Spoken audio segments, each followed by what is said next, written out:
கர்த்தருடைய பரிசுத்த நாமத்திற்கு மகிமை உண்டாவதாக. பரிசுத்தமுள்ள எங்கள் பரலோக பிதாவே, உம்மை துதிக்கிறோம், உம்மை ஸ்தோத்தரிக்கிறோம். உம்முடைய நாமத்தை நாங்கள் மகிமைப்படுத்துகிறோம். நீர் ஒருவரே மகிமைக்கு பாத்திரர், மாட்சிமை நிறைந்த தேவன். மனிதரில் ஒருவரும் கண்டிராதவரும் காணக்கூடாதவருமாயிருக்கிறவர். உம்மை துதிக்கிறோம், உம்மை ஸ்தோத்தரிக்கிறோம். எங்கே 2 அல்லது 3 பேர் என் நாமத்தினால் கூடியிருக்கிறார்களோ அங்கே அவர்கள் நடுவில் நான் இருக்கிறேன் என்று சொன்ன எங்கள் தெய்வமே, நீர் இருக்கிறவராகவே இருக்கிறீர். மக்கள் நாம் நன்றி செலுத்துகிறோம். இந்நாள் வரையிலும் எங்கள் ஒவ்வொருவரையும் பாதுகாத்து பராமரித்து வந்த கிருபைகளுக்காக மக்கள் நாம் நன்றி பலிகளை ஏறெடுக்கிறோம். இந்த நாளிலும் உடைய பரிசுத்த ஓய்வு நாளிலே உடைய ஆலயத்திலே வந்து உம்மை துதிக்க, உம்மை ஆராதிக்க, உம்முடைய திருவார்த்தைகளை கேட்க வந்திருக்கிற உம்முடைய பிள்ளைகள் ஒவ்வொருவரையும் நீர் பேர் பேராக ஆசீர்வதிக்க வேண்டுமா ஜெபிக்கிறார். பொழுதும் உடைய வார்த்தையை கேட்கிற இந்த பிள்ளைகளுடைய உள்ளத்திலே நீர் பேசுவீராக. வார்த்தைகளே அவர்கள் உள்ளமாகிய பலகைகளை எழுதி வைத்து நம்முடைய நடக்க கிருபை தருவீராக. தாழ்த்துகிறோம். துதி கன மகிமை யாவும் ஒருவருக்கே செலுத்துகிறோம். மீட்பெரும் இரட்சகருமாகிய இயேசு கிறிஸ்துவின் விலையேற பெற்ற நாமத்தில் ஜெபிக்கிறோம் எங்கள் அன்பின் பரலோக பிதாவே. ஆமென், ஆமென். அல்லேலூயா. சத்தியத்தையும் அறிவீர்கள், சத்தியம் உங்களை விடுதலையாக்கும். நாம் ஒவ்வொருவரும் சத்தியத்தை அறிந்தவர்களாய் இந்த உலகத்திலே வாழ வேண்டும். சத்தியத்தையும் அறிவீர்கள், சத்தியம் உங்களை விடுதலையாக்கும் என்கிற இந்த வசனத்தை நாம் அடிக்கடி கேட்டு இருக்கிறோம். ஆனால் சத்தியம் என்றால் என்ன? சத்தியம் என்றால் என்ன? சத்தியபரராகிய பிதாவாகிய தேவன் சத்தியம். சத்திய ஆவியாகிய பரிசுத்த ஆவியானவர் சத்தியம். அவருடைய வார்த்தைகள், வசனங்கள் சத்தியம். நானே வழியும் சத்தியமும் ஜீவனுமாய் இருக்கிறேன் என்று சொன்ன நம்முடைய ஆண்டவராகிய இயேசு கிறிஸ்து சத்தியம். ஆகவே நாம் சத்தியத்தை அறிந்தவர்களாய் உலகத்திலே நாம் வாழ வேண்டும். ஆனால் நாம் சத்தியத்தை அறிந்திருக்கிறோமா? அதாவது இயேசு கிறிஸ்துவை அறிந்திருக்கிறோமா? நாம் இயேசு கிறிஸ்துவை அறிந்திருக்கிறோம் என்று நாம் நிச்சயித்திருக்கிறோம். அதனால்தான் நாம் இந்த ஆலயத்திலே வந்து நாம் அமர்ந்திருக்கிறோம். கர்த்தருடைய வார்த்தையை நாம் கேட்கிறோம். ஆனால் வசனத்தின்படி நாம் அறிந்திருக்கிறோமா என்பதை நாம் சற்று ஆராய்ந்து பார்ப்போம். 1 யோவான் 2ஆம் அதிகாரம் 3-4 வசனங்கள். 1 யோவான் 2ஆம் அதிகாரம் 3-4 வசனங்கள். அவருடைய கற்பனைகளை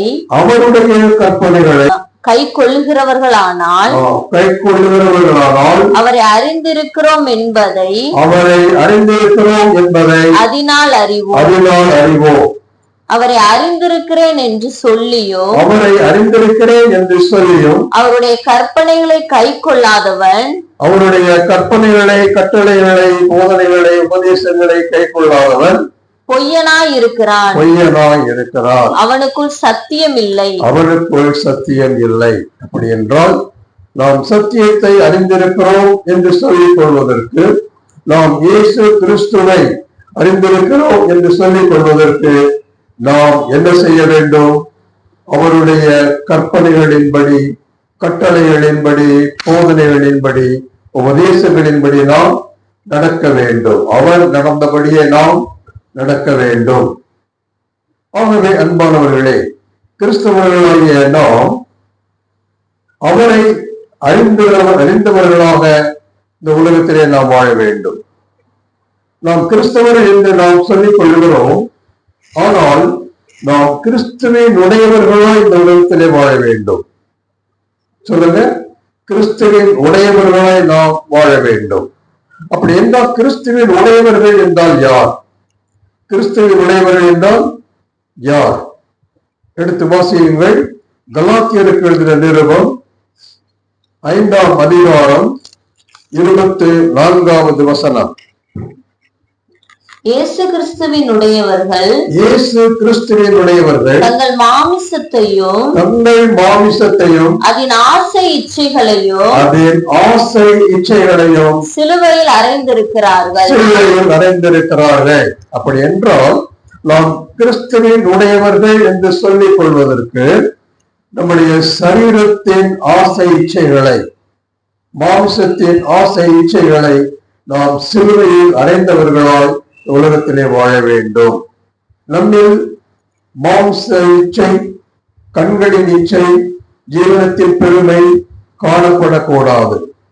ஏனென்றால் ஆதியாகமம் 3ஆம் அதிகாரம் 1 முதல் 6 வசனங்களை நாம் வாசித்து பார்ப்போமேயானால் அங்கே இந்த 3 இச்சைகளையும் காட்டித்தான் சாத்தானானவன் ஏவாளை வஞ்சித்தான், ஆதாமோ வஞ்சிக்கப்பட்டான். நம்முடைய ஆண்டவராகிய இயேசு கிறிஸ்து ஆதாமிடம் சொன்ன ஒரு வார்த்தை, நீ இந்த மரத்தின் விருட்சத்தின் கனியை புசிக்கும் நாளிலே சாகவே சாவா என்று 2ஆம் அதிகாரம் 17ஆம் வசனத்திலே அவர் சொல்லி இருக்கிறார். வாசியங்கள் 2ஆம் அதிகாரம், ஆதியாகமம் 2ஆம் அதிகாரம் 17ஆம் வசனம். ஆனாலும் நன்மை தீமை அறியத்தக்க விருட்சத்தின் கனியை புசிக்க வேண்டாம். அதை நீ புசிக்கும் நாளில் சாகவே சாவா என்று யார் சொன்னது?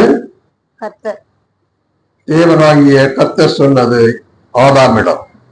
ஆனால் சாத்தான் ஏவாளிடம் என்ன சொன்னான்? 3ஆம் அதிகாரம் 5வது வசனம்.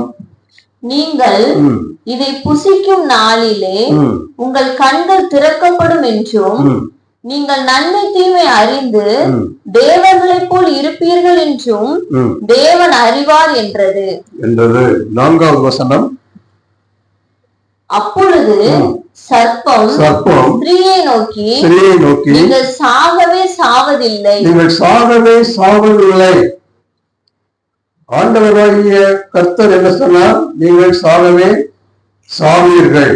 ஆனால் சாத்தான் என்ன சொன்னார்? நீங்கள் சாகவே சாவதில்லை. ஆகவே அங்கே அவர்கள் தேவனுடைய வார்த்தைக்கு கீழ்ப்படியாமற் போனார்கள். ஆகவே அது 2வது பாவம். 1வது பாவம் என்ன தெரியுமா?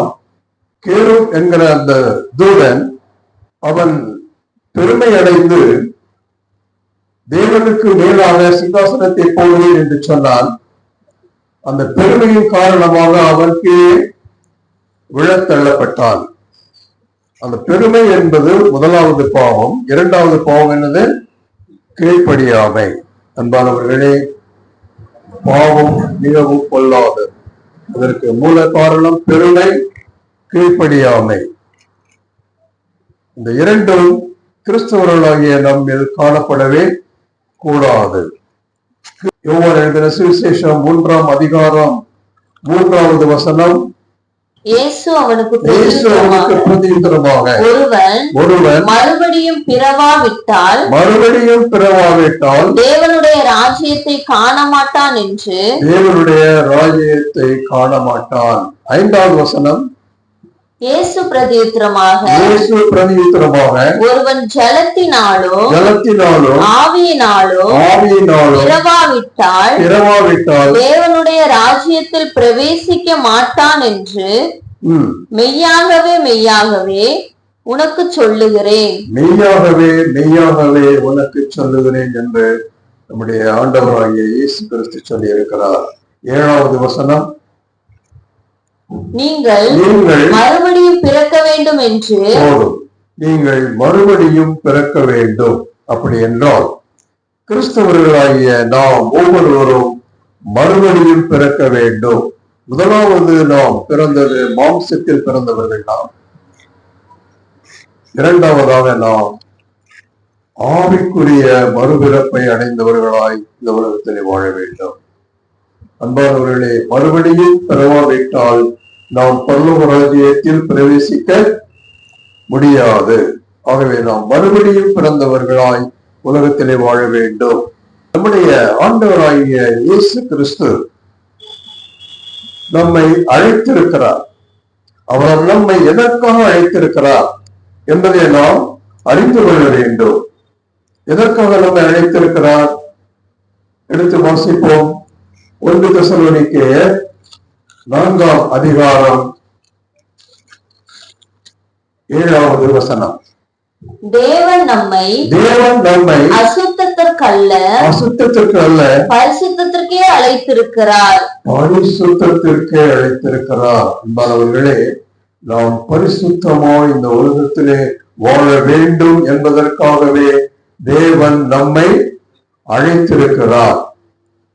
நம்மை அழைத்ததின் முக்கிய நோக்கமே, நாம் இந்த உலகத்தில் வாழும் நாட்கள் எல்லாம் பரிசுத்தமான ஒரு வாழ்க்கை வாழ வேண்டும் என்பதற்காகவே நாம் அழைக்கப்பட்டிருக்கிறோம்.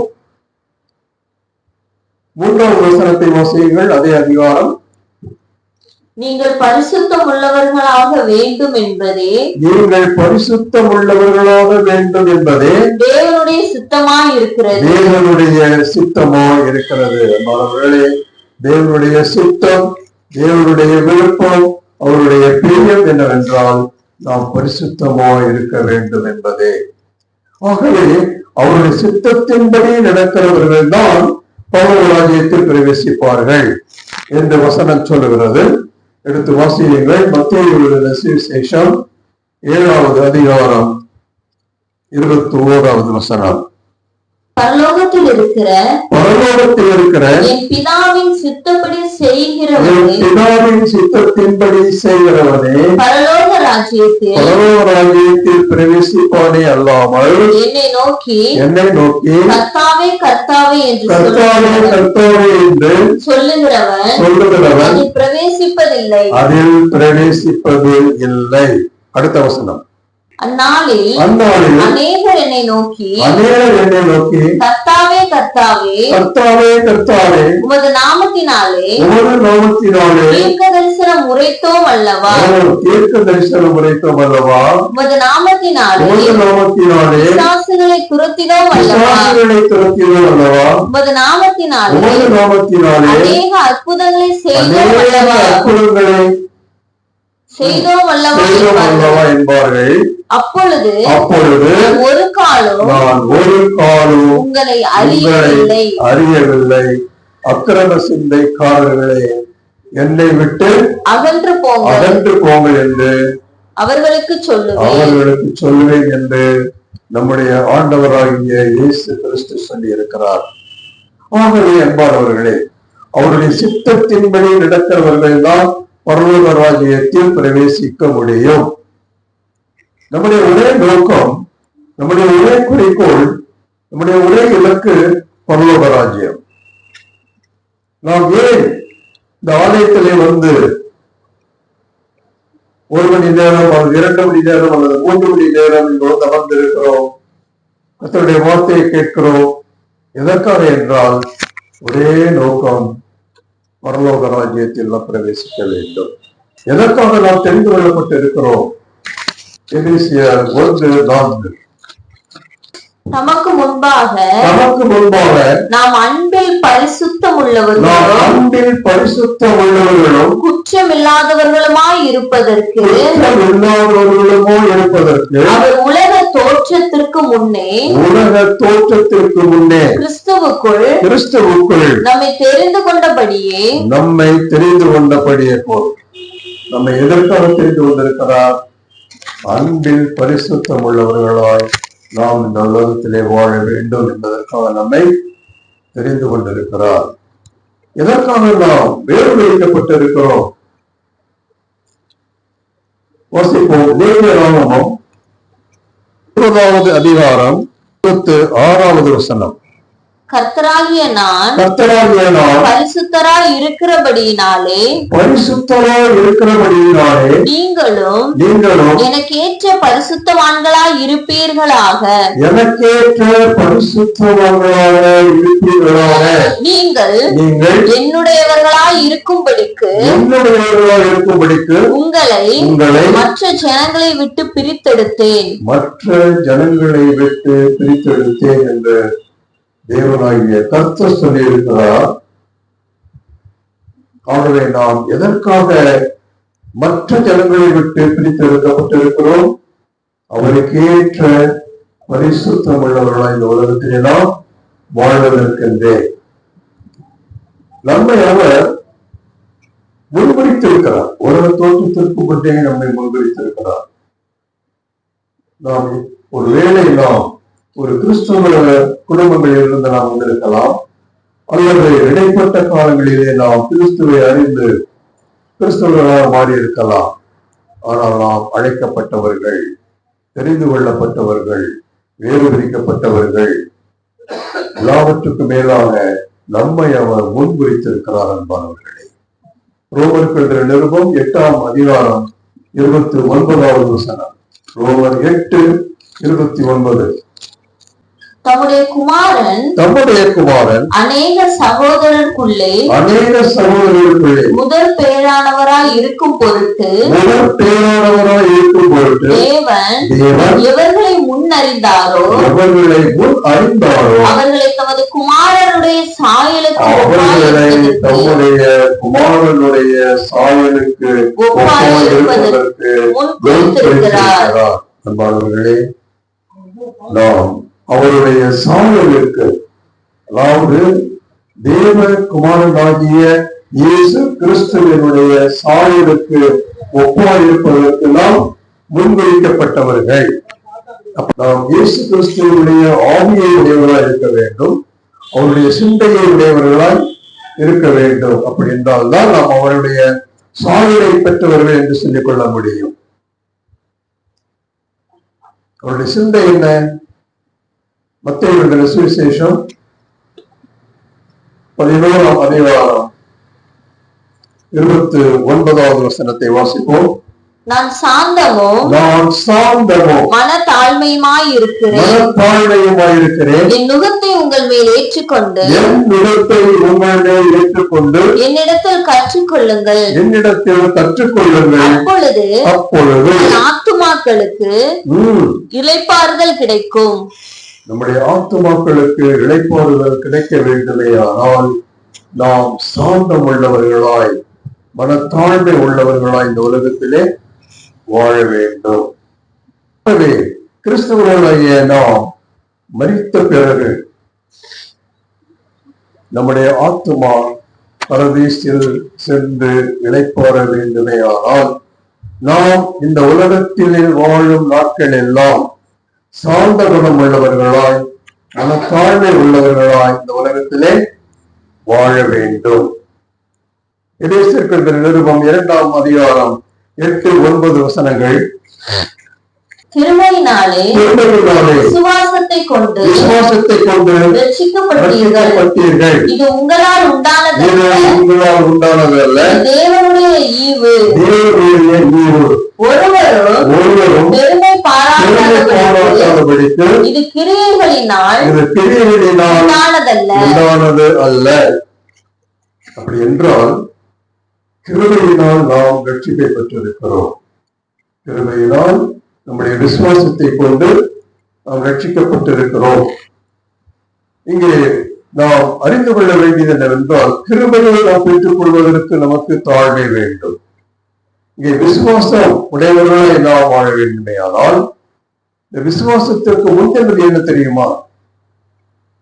எடுத்து வாசிப்போம். மார்க்கு எழுதின சுவிசேஷம் 1ஆம் அதிகாரம் 15வது வசனம். காலம் நிறைவேறிற்று, தேவனுடைய ராஜ்யம் சமீபமாயிற்று, மனம் திரும்பி சுவிசேஷத்தை விசுவாசியுங்கள் என்றார். சுவிசேஷத்தை விசுவாசியுங்கள் என்றார். என்றால் விசுவாசத்திற்கு முன்னுரை என்னது? மனம் திரும்புதல். விசுவாசத்திற்கு முன்னுரை மனம் திரும்புதல். மனம் திரும்புதல் தான் முதலாவது. இரண்டாவது தான் விசுவாசம். ஆகவே எங்கெல்லாம் விசுவாசம் என்று எழுதப்பட்டிருக்கிறதோ அதற்கு முன்பதாக மனம் திரும்புதல் காணப்பட வேண்டும். மனம் திரும்புதல் இல்லாத விசுவாசம் அல்ல. வேதாகமத்திலே மூல உபதேசங்கள் என்று 6 மூல உபதேசங்கள் உண்டு. அந்த மூல உபதேசங்களில் முதலாவது மனம் திரும்புதல், இரண்டாவது விசுவாசம், மூன்றாவது ஞானஸ்நானம், ஆறாவது நியாய தீர்ப்பு. இவைகளை எல்லாம் நாம் கடைபிடித்த பிறகு நாம் பூரணராக முடியும். அடுத்த வாசியங்கள் எபிரேயர் நிருபம் 6வது அதிகாரம் 1-2 வசனங்கள். ஆகையால் கிறிஸ்துவை பற்றி சொல்லிய மூல உபதேச வசனங்களை நாம் விட்டு செத்த கிரியைகளுக்கு நீங்கள் ஆகும் மனம் திரும்புதல், தேவன் பேரில் வைக்கும் விசுவாசம். முதலாவது மனம் திரும்புதல், இரண்டாவது தேவன் பேரில் வைக்கும் விசுவாசம், ஞானஸ்தானங்களுக்கு அடுத்த உபதேசம், கைகளை வைக்குதல், மரித்தோரின் உயிர்த்தெழுதல், நித்திய நியாய தீர்ப்பு என்பவைகளாகிய அஸ்திபாரத்தை மறுபடியும் போடாமல் பூரணராகும்படி கடந்து போவோமாக. நாம் அந்த அஸ்திபாரத்தை போட்டுக்கொண்டே இருக்கிறோம். நாம் இன்னும் பூரணராக இருக்கிறோமா என்பதை நாம் தான் தீர்மானிக்க வேண்டும். நாம் பூரணராக வேண்டியது மிக மிக முக்கியம். ஏனென்றால் அவர் பூரணராக இருக்கிறார். இது ஒரு கட்டளையும் கூட.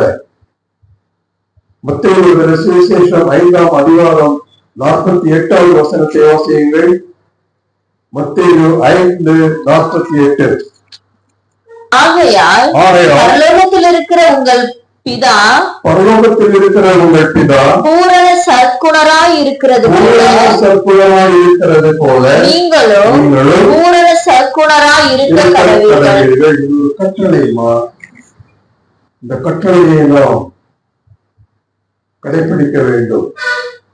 நாம் பூரண சற்குணராய் வாழ முயற்சிக்க வேண்டும். அதற்கு முதலாவதாக நாம் மனம் திரும்ப வேண்டும், விசுவாசிக்க வேண்டும், ஞானஸ்நானம் பெற்றுக்கொள்ள வேண்டும். உங்களில் யாராவது ஞானஸ்நானம் இதுவரையிலும் எடுக்கவில்லை என்றால் நிச்சயமாகவே நீங்கள் ஞானஸ்நானம் எடுத்தாக வேண்டும். ஞானஸ்நானம் எடுப்பதிலே ஒரு சத்தியம் அடங்கி இருக்கிறது. மூழ்கி ஞானஸ்நானம் எடுப்பது. ஞானஸ்நானத்திற்கு முன்பதாக நாம் மனம் திரும்புகிறோம். செய்த பாவங்களை எல்லாம் அறிக்கை எழுதுகிறோம். அறிக்கையிட்டு விட்டு விட வேண்டும். அதன் பிறகு நாம் ஞானஸ்நானம் எடுக்க வேண்டும். அந்த ஞானஸ்நானத்தின் போது போதகர் நம்மை தண்ணீருக்குள் அமிழ்த்துகிறார், மூழ்கடிக்கிறார். அந்த சமயத்தில் என்ன நடக்க வேண்டும், என்ன நடக்கிறது தெரியுமா? நம்முடைய பழைய மனிதன், நம்முடைய பழைய பாவ சுபாவங்கள், நம்முடைய ஜென்ம சுபாவங்கள் அங்கே சிலுவையில் அறையப்பட வேண்டும். அங்கே பழைய மனிதன் சாகடிக்கப்பட வேண்டும். அவன் சாக வேண்டும். அங்கே அவன் அடக்கம் பண்ணப்பட வேண்டும். இந்த மூன்றும் அங்கே நடக்க வேண்டும். அதன் பிறகு தண்ணீருக்குள் இருந்து நாம் வெளியே வரும் பொழுது ஒரு புது மனிதனாக, ஒரு புது மனுஷியாக, ஒரு புது சிருஷ்டியாக நாம் வெளியே வருகிறோம். அதன் பிறகு நாம் புது சிருஷ்டியாக இந்த உலகத்திலே வாழ வேண்டும். நாம் பாவத்திற்கு மரித்தவர்களாக இந்த உலகத்திலே வாழ வேண்டும்.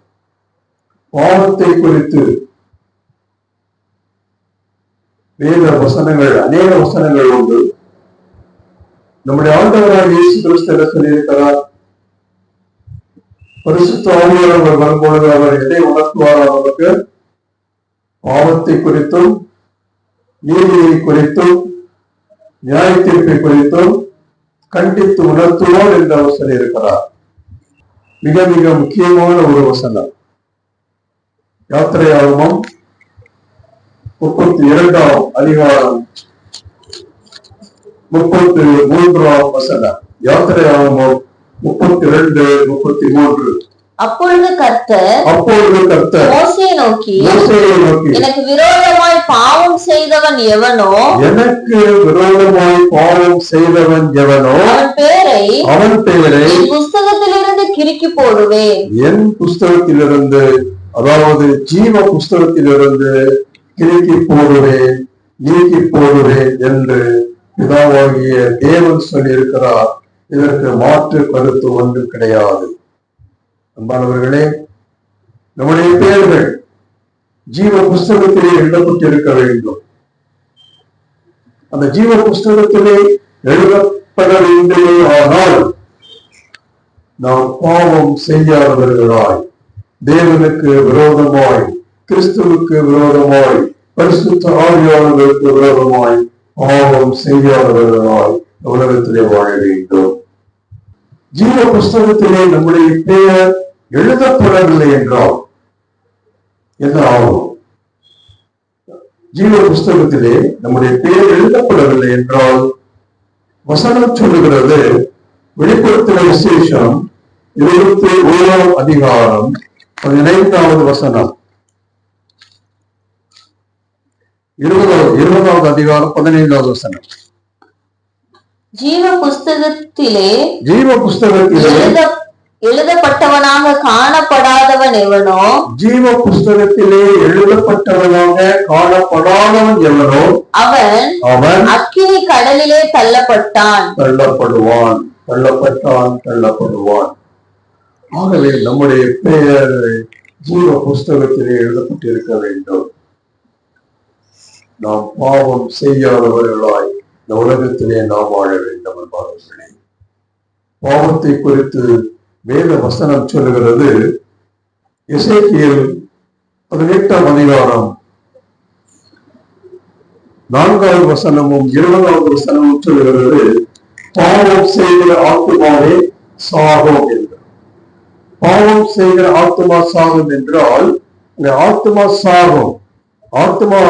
சாகும் என்றால் தேவனிடமிருந்து பிரிக்கப்படும். தேவனிடமிருந்து பிரிக்கப்படுவதுதான் ஆத்மா சாகிறது.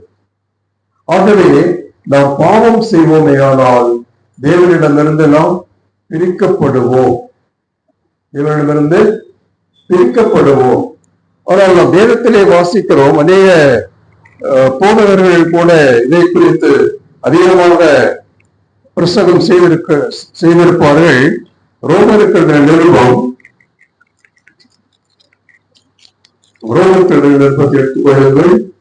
36 முதல் 39 வரை. கிறிஸ்துவின் அன்பை விட்டு நம்மை பிரிப்பவன் யார்?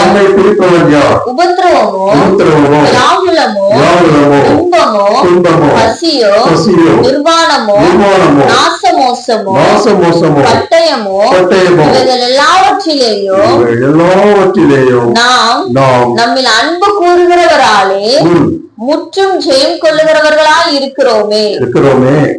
மரணமானாலும் ஜீவனானாலும் தேவதூதர்களானாலும் அதிகாரங்களானாலும் வல்லமைகளானாலும் நிகழ்காரியங்களானாலும் வருங்காரியங்களானாலும் உயர்வானாலும் தாழ்வானாலும் வேறெந்த சிருஷ்டியானாலும் நம்முடைய கர்த்தராகிய கிறிஸ்து இயேசுவினுடைய தேவனுடைய அன்பை விட்டு பிரிக்க மாட்டாதென்று நிச்சயித்திருக்கிறேன். உண்மைதான்.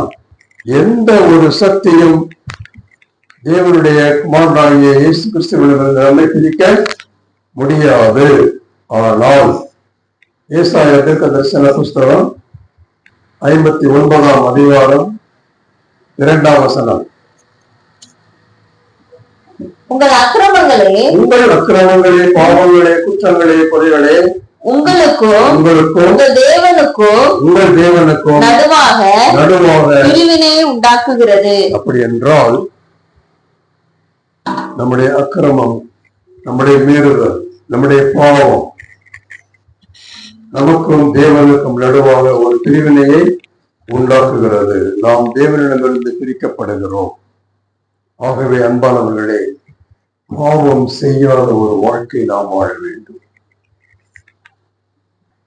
1 யோவான் 3ஆம் அதிகாரம் 8ஆம் வசனத்திலே வாசிக்கிறோம், பாவம் செய்கிறவன் பிசாசினால் உண்டாயிருக்கிறான் என்று.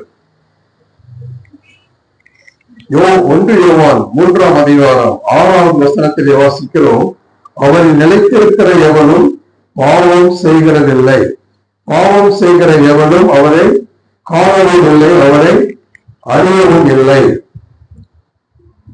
யோவான் 8ஆம் அதிகாரம் 34வது வசனத்திலே நாம் வாசிக்கிறோம், பாவம் செய்கிற எவனும் பாவத்துக்கு அடிமையாக இருக்கிறார் என்று மெய்யாகவே மெய்யாகவே உங்களுக்கு சொல்லுகிறேன். எபேசியர்கள் எழுதின 4ஆம் அதிகாரம் 26வது வசனத்திலே வாசிக்கிறோம், நீங்கள் கோபம் கொண்டாலும் பாவம் செய்யாதிருங்கள், சூரியன் அஸ்தமிக்கிறதற்கு முன்னதாக உங்கள் எரிச்சல் தனிய கடவுது. அன்பானவர்களே, நாம் கிருபைக்கு கீழ்பட்டிருக்கிறோம். நாம் கிருபைக்கு கீழ்பட்டிருப்போம் என்றால் பாவம் நம்மை மேற்கொள்ள மாட்டாது. பாவம் நம்மை மேற்கொள்வதே ஆனால் நாம் கிருபைக்கு கீழ்பட்டிருக்கவில்லை என்றுதான் அர்த்தம். பாவம் கொள்ளாதது.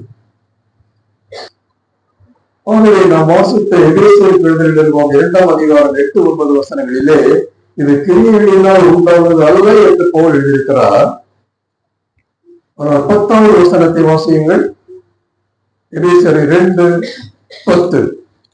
ஏனெனில் நற்கிரியைகளை செய்கிறதற்கு நாம் கிறிஸ்து இயேசுவுக்குள் சிருஷ்டிக்கப்பட்டு தேவனுடைய செய்கைகளாய் இருக்கிறோம். அவைகளில் போதும். அப்படி என்றால் நாம் எதற்காக சிருஷ்டிக்கப்பட்டிருக்கிறோம்? நற்கிரியைகள் செய்வதற்கென்றே நாம் சிருஷ்டிக்கப்பட்டிருக்கிறோம். ஆகவே நான் அவர் சொல்லியிருக்கிறார், இதோ நான் சீக்கிரமாய் வருகிறேன், அவனுடைய கிரியைகளுக்கு தக்க பலன் என்னோடு கூட வருகிறது என்று சொல்லி சென்றிருக்கிறார். நம்முடைய கிரியைகள் ஒவ்வொன்றும், நம்முடைய பேச்சு, நம்முடைய செயல்கள் ஒவ்வொன்றும் பிறருக்கு நன்மை பயக்கக்கூடியதாக இருக்க வேண்டும். ஆகவே அன்பானவர்களே, நாம் வசனத்தை கேட்பதோடு மாத்திரமல்ல, அதன்படி நடக்கிறவர்களாக இருக்க வேண்டும். ஏனென்றால் இக்காலங்களிலே கிறிஸ்தவ சபைகளிலே மாறுபாடான உபதேசங்கள் ஏராளமாய் வந்துவிட்டன. மிகவும் ஜாக்கிரதையா இருக்க வேண்டும். முதலாவதாக அடிப்படை உபதேசம் என்னவென்றால் மனம் திரும்புதல். மனம் திரும்புதல் என்றால் பாவத்தை அறிக்கையிடுதல், அதை விட்டு விடுதல். பாவத்தை அறிக்கையிட வேண்டும், அதை நாம் விட்டுவிட வேண்டும். ஆனால் நாம் பாவத்தை அறிக்கையிட்டு விட்டோம், அதை விட்டுவிட்டோம் என்பதற்காக நம்முடைய வாழ்க்கை என்ன செய்ய வேண்டுமா? மாற வேண்டும். நம்முடைய வாழ்க்கை மாறவில்லை என்றால், நம்முடைய பழைய வாழ்க்கை, பாவ வாழ்க்கை மாறவில்லை என்றால் நாம் இன்னும் மனம் திரும்பவில்லை என்றுதான் அர்த்தம். நாம் மனம் திரும்பினவர்கள் என்றால் நம்முடைய பழைய வாழ்க்கை முற்றிலுமாய் மாறியிருக்க வேண்டும். கிறிஸ்துவை போல நாம் வாழ வேண்டும். கிறிஸ்துவின் சாயலை பெற்றவர்களாய், சாந்த குணம் உள்ளவர்களாய், மனத்தாழ்மை உள்ளவர்களாய் உலகத்திலே வாழ்கிறவர்கள் தான் கிறிஸ்தவர்கள் அன்பார்கள். ஆகவே இன்று முதல் இந்த வசனத்தை கேட்டு நீங்கள் வீட்டுக்கு சென்ற பிறகு கேட்ட வசனங்களை தியானித்து பாருங்கள். ஏனென்றால் அவருடைய வருகை சமீபம். அவருடைய வருகையை குறித்து ஒரு சில வசனங்களை நாம் வாசிப்போம். யோவான் எழுதின சுவிசேஷம் 14ஆம் அதிகாரம் 1-2 வசனங்களை வாசியுங்கள். உங்கள் இருதயம் கலங்காதிருப்பதாக தேவனிடத்தில் விசுவாசமாயிருங்கள், என்னிடத்திலும் விசுவாசமாயிருங்கள். என் பிதாவின் வீட்டில் அநேக வாசஸ்தலங்கள் உண்டு. அப்படி இல்லாதிருந்தால் நான் உங்களுக்கு சொல்லி இருப்பேன், ஒரு ஸ்தலத்தை ஆயத்தம் பண்ண போகிறேன். நான் போய் உங்களுக்காக ஸ்தலத்தை ஆயத்தம் பண்ணின பின்பு நான் இருக்கும் இடத்திலே நீங்களும் இருக்கும்படி நான் மறுபடியும் வந்து உங்களை என்னிடத்தில் சேர்த்துக் கொள்வேன் என்று அவர் வாக்கு பண்ணி போயிருக்கிறார். ஆகவே நம்முடைய குடியிருப்பு எங்கே இருக்கிறது? பரலோகத்தில் இருக்கிறது. இது நிரந்தரம் அல்ல. இது நிரந்தரம் அல்லாத ஒரு குடியிருக்கும் பூமியிலே வாழ்கிறது. நாம் எல்லாரும் பரலோக ராஜ்யத்தில் பிரவேசிக்க வேண்டும். அதற்காகத்தான் நாம் வந்திருக்கிறோம். இங்கே அன்பானவர்களே, அவருடைய வருகை சமீபம். அவருடைய வருகை ஒரு திருடனுடைய வருகை போல இருக்கும் என்று வேதம் சொல்லுகிறது. அவருடைய வருகையிலே நாம் எடுத்துக்கொள்ளப்பட வேண்டும். நாம் பாவம் செய்கிறவர்களாய் இந்த உலகத்திலே வாழ்வுமே, ஆனால் நாம் கைவிடப்படுவோம். அதற்கு அவருடைய வருகைக்கு நாம் வருகையில் எடுத்துக் கொள்ளப்படுவதற்கு நாம் ஆயத்தம் உள்ளவர்களாய் இந்த உலகத்திலே வாழ வேண்டும். கலாத்தியர்கள் நிருபம் 5ஆம் அதிகாரம் 24ஆம் வசனத்திலே நாம் வாசித்தோம் அல்லவா? கிறிஸ்துவினுடையவர்கள் தங்கள் மாம்சத்தையும் அதன் ஆசை இச்சைகளையும் சிலுவையில் அறிந்திருக்கிறார்கள் என்று. நாம் கிறிஸ்துவினுடையவர்களாய் இருந்தால் மாத்திரம்தான் நாம் அவருடைய வருகையிலே எடுத்துக்கொள்ளப்படுவோம். நம்மிடத்திலே கண்களின் இச்சை, மாம்சத்தின் இச்சை, ஜீவனத்தின் பெருமை காணப்படவே கூடாது. இந்த 3 இச்சைகளும் உலகத்தினால் உண்டானவைகள். அப்போஸ்தலனாகிய பவுல் எழுதுகிறார், 1 தெசலோனிக்கேயர் 5ஆம் அதிகாரம் 23வது வசனம். சமாதானத்தின் தேவன் தாமே உங்களை முற்றிலும் பரிசுத்தமாக்குவாராக. உங்கள் ஆவி ஆத்துமா சரீரம் முழுவதும் நம்முடைய கர்த்தராகிய இயேசு கிறிஸ்து வரும்போது குற்றமற்றதாய் இருக்கும்படி காக்கப்படுவதாக. அன்பானவர்களே, இந்த குற்றம் என்கிற அந்த வார்த்தைக்குள்ளாக 3 வார்த்தைகள் அடங்கி இருக்கின்றன. அக்கிரமம், மீறுதல், பாவம்.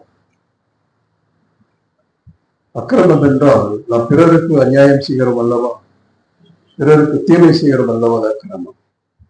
மீறுதல் என்றால் கர்த்தருடைய வார்த்தைக்கு கீழ்ப்படியாமை மீறுதல். கர்த்தருடைய வார்த்தைக்கு, கட்டளைகளுக்கு, கற்பனைகளுக்கு, உபதேசங்களுக்கு நாம் கீழ்ப்படிந்து நடக்க வேண்டும். அப்படி நாம் கீழ்ப்படியவில்லை என்றால் நாம் கட்டளையை மீறுகிறவர்களாக இருப்போம். அவருடைய உபதேசம் என்றால் மத்தேயு, மார்க்கு, லூக்கா, யோவான் ஆகிய இந்த 4 சுவிசேஷங்களிலும் அவருடைய உபதேசங்கள் காணப்படுகின்றன. இந்த உபதேசங்களின்படி, இந்த உபதேசங்களில் நிலைத்திருக்கிறவர்கள் தான் தேவனை உடையவர்கள், கிறிஸ்துவின் உடையவர்கள். அவருடையவர்கள் மாத்திரம்தான் கிறிஸ்துவனுடைய 2ஆம் வருகையில் எடுத்துக் கொள்ளப்படுவார்கள். மனதில் வைத்துக் கொள்ளுங்கள். மனம் திரும்ப வேண்டும், விசுவாசிக்க வேண்டும், ஞானஸ்நானம் பெற வேண்டும். ஞானஸ்நானத்திலே பழைய மனிதன் சாகடிக்கப்பட்டிருக்கிறது. ஒரு நாள் வரப்போகிறது. அந்த நாளிலே நாம் கிறிஸ்துவின் நியாயஸ்தானத்திற்கு முன்பதாக நாம் இருக்க வேண்டியவர்களாக இருப்போம். அந்த நியாயம் தீர்க்கப்பட இருக்கிறோம். அப்பொழுது நாம் வலது பக்கத்தில் இருக்கிற செம்மறியாடுகளாய் நாம் காணப்பட வேண்டும். இடது பக்கத்தில் இருக்கிற வெள்ளாடுகளாய் காணப்படக்கூடாது. இதை குறித்து நீங்கள் வீட்டிற்கு போன பிறகு மத்தேயு எழுதின சுவிசேஷம் 25ஆம் அதிகாரம் 31 முதல் 46 வசனங்கள் வரை வாசித்து பாருங்கள். அங்கே இடது பக்கத்தில் இருப்பவர்கள் யார், வலது பக்கத்தில் இருப்பவர்கள் யார் என்பதை நீங்கள் அறிந்து கொள்ளலாம். மேலும் அநேக சத்தியங்களை உங்களுடன் பகிர்ந்து கொள்ளலாம் விரும்புகிறேன். இன்று கேட்ட வசனங்களை மனதில் வைத்துக் கொள்ளுங்கள். தாமே உங்கள் அனைவரையும் ஆசீர்வதிப்பாராக. ஆமென். நம்முடைய கர்த்தராகிய இயேசு கிறிஸ்துவினுடைய கிருபையும் பிதாவாகிய தேவனுடைய அன்பும் பரிசுத்த ஆவியானவருடைய அந்யோன்ய ஐக்கியமும் சந்தோஷமும் சமாதானமும் நம் அனைவரோடும் கூட இப்பொழுதும் எப்பொழுதும் சதா காலங்களிலும் இருப்பதாக. ஆமென், ஆமென். நம்ம எல்லாரும் சேர்ந்து சொல்லுவோம். என் ஆத்துமாவே கர்த்தரை ஸ்தோத்திரி, என் முழு உள்ளமே அவருடைய பரிசுத்த நாமத்தை ஸ்தோத்திரி. என் ஆத்துமாவே கர்த்தரை ஸ்தோத்திரி, அவர் செய்த சகல உபகாரங்களையும் மறவாதே. ஆமென், ஆமென். அல்லேலூயா, அல்லேலூயா, அல்லேலூயா. சமாதானத்தோட போய் வாருங்கள். தேவன் தாமே உங்கள் அனைவரையும் ஆசீர்வதிப்பாராக.